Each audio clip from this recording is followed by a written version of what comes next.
यानी उसके किस्मत में सुधार होना तय हो जाता है।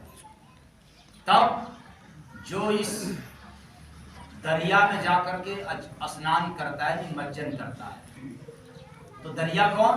श्वास रूपी दरिया। श्वास रूपी नदी में स्नान का मतलब है कि आते जाते श्वास को जो याद करने लग जाता है उसकी किस्मत सुधरना तय हो जाता है। और ये कहे कि नहीं हम खूब पूजा करेंगे, एक लोटा जल गिराएंगे और किसी को देख लिया तो द्वेष पैदा हो जाए, अहंकार पैदा हो जाए, तो इससे किस्मत सुधरने वाला नहीं होता। तो आकाश में सीढ़ी चढ़ाए दियो रे देखे एक मसीहा। आकाश में सीढ़ी चढ़ाए दियो रे देखे एक मसीहा। तो आप लोगों ने देखा क्या आकाश में सीढ़ी? नहीं। तो ये जो बात मैं सुना रहा हूँ रूहानी है, ये मतलब शरीर के अंदर की। रूहानी का मतलब रूह का आना जाना, श्वास का जो आना जाना, इसकी लीला है। ये प्रतिक्षण जो आ जा रही है श्वास, इसमें लीला हो रहा है, आपको पता ही नहीं चलता। इसलिए नहीं चलता कि आप अंदर जाते नहीं हो, बाहर के मंदिर में चले जाओगे, बाहर के भगवान के पास चले जाओगे, लेकिन जो आपके अंदर है उसमें जा नहीं सकते। तो आकाश कौन है? मस्तिष्क रूपी आकाश। आप जब ध्यान बैठेंगे तो ये आकाश के समान, यानी आपको नीचे से जब ऊर्जा ऊपर चढ़ती है तो समझ में आएगा ये तो सीढ़ी बाई सीढ़ी, चैनल बाई चैनल में उठ रहा हूँ, उड़ रहा हूँ ऊपर। इसलिए मस्तिष्क रूपी आकाश में शब्द रूपी सीढ़ी पर चढ़ा करके विश्वास रूपी परमात्मा से मिलन करा देता है। तो दरिया में जाने का एक विधनिया, दरिया में जाने का एक विधनिया। वो केवल एक विधान है दरिया में जाने का। किसी संत सद्गुरु के दिए गए नाम की याद यदि आप करेंगे श्वासों में तो प्रवेश हो जाएगा, और नहीं तो दूसरे उपाय से कभी जाने वाले। करना पड़ेगा रे पहले किसनिया, करना पड़ेगा रे पहले किसनिया। हाँ, सत्कर्म रूपी पहले किसानी का काम करना पड़ेगा। सत्कर्म।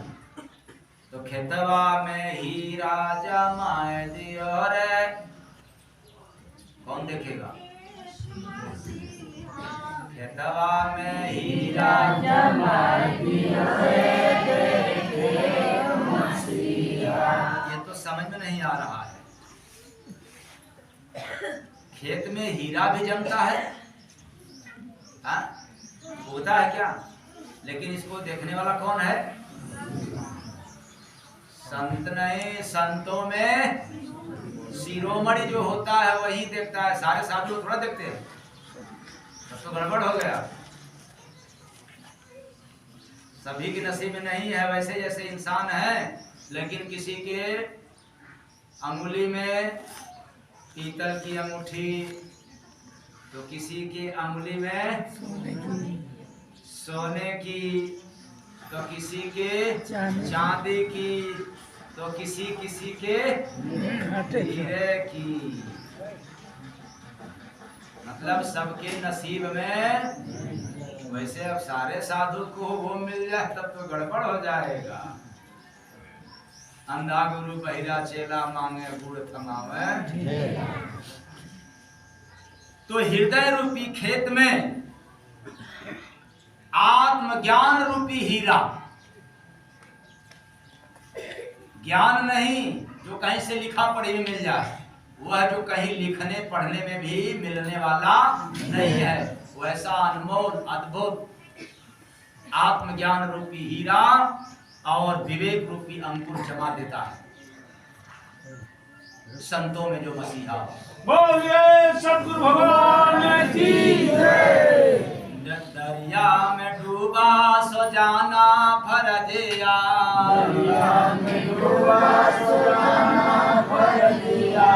अपने कर्तव्य को तब इंसान जान जाता है जब दरियाए सांस की याद करने लग जाता है, तो मैं किस लिए आया हूँ जान जाता है। बादल के जैसा सुनाओ दिया। माने इंसान का क्या कर्तव्य है, दान सेवा परोपकार का करना, ये काम शुरू कर देता है और ऐसी ध्यान अवस्था में जाकर के बादलों की गर्जना जैसी आवाज उसको मिलना शुरू हो जाता है। जैसे ही ध्यान में जाएगा तो उल्टा था कुआं लखाए दियो रे देखे। बहुत अद्भुत बात, उल्टा कुआं था और आप लोग सीधा देखते हैं क्या, ऊपर से झांकते हैं तो नीचे क्या मिलता है, पानी, और आपके अंदर में नीचे यानी उसका मुंह नीचे है कुआं का, और आप लोग जो कुआं देखे हो इसका मुंह किधर है, ऊपर। तो इसलिए उल्टा कुआं, जो शरीर के अंदर कुआं है उल्टा है, माने सुषुम्ना नाड़ी रूपी कुआं। सुषुम्ना नाड़ी का मुंह कहाँ है, गुदा भाग, जहां गुदा भाग का पीछे का रीढ़ की हड्डी पड़ती है, आखिरी समाप्त होता है निचला वाला छोर, उसी के पास से धागे जैसी सूत जैसी वो टेढ़ा मेढ़ा आकार की सुषुम्ना नाड़ी घूमते हुए वो आई है, त्रिकुटी में मिली है। इसके ऊपर भी गई है लेकिन त्रिकुटी में आकर के मिली है। तो यह इस आकार का हो गया, कुआं का मुंह नीचे, ठीक, और सारी ऊर्जा भी कहाँ, नीचे, ऊपर नहीं। गजब है ये। लेकिन ऐसे दृश्य को भी लखाने वाला जगत में कौन है, कोई संत सदगुरु। तो जय गुरु बंदे का उल्टा बचनिया, जय गुरु बंदे का उल्टा बचनिया। पूजा पहली सो छोड़ा कथनिया, पूजा पहली सो छोड़ा कथनिया। मतलब कथनी वाला रोल बंद हो जाता है, करनी वाला रोल आ जाता है, क्योंकि कथनी और करनी में अंतर होता है। कुछ लोग कहते कुछ और है, करते कुछ।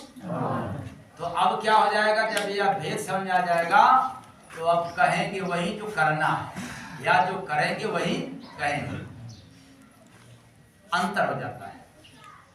तो बूझा पहली सो छोड़ा कथनिया, वो कर्म में आ जाता है। इसलिए बिन पग राह चला दियो रे देखे एक मसीहा, बिन पग राह चला दियो रे देखे एक मसीहा। बिन पग राह। अब आप लोग कहोगे कि मार्ग में चलना है तो पांव की जरूरत पड़ेगी, लेकिन आत्मा के पास कोई हाथ पांव नहीं है। वैसे जैसे सूरज की रोशनी के पास कोई हाथ पांव नहीं है, वैसे ही हम मानव के अंदर जो जीव है उसके पास कोई हाथ पांव नहीं है। लेकिन सूरज की रोशनी तो पृथ्वी पर, पृथ्वी लोक में आता भी है, चला भी जाता है बिना हाथ पांव का। वैसे ही आपके भी अंदर है वो बिना हाथ पांव का, लेकिन कारण क्या है, वो पंच भौतिक में कैद है। ये शरीर के अंदर वो कैद है।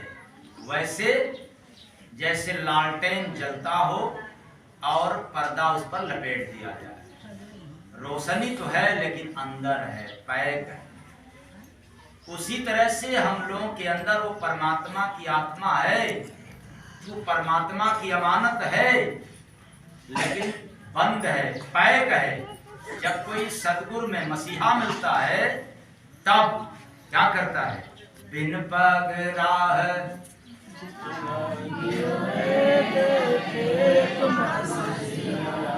वो फाटक खोल देता है, वो जो द्वार बंद है तृप्ति का खोल देता है, और यह जीव मुक्त हो जाता, आजाद हो जाता है। आना जाना रोज उसकी आदत बन जाती है। इसलिए आखिरी समय, मौत के समय भी उसको कोई कष्ट नहीं होता है, क्योंकि वो तो मार्ग देख लिया है। अरे तुम आए हो ना, मैं पहले से निकल गया, तू क्या मुझे निकालेगा?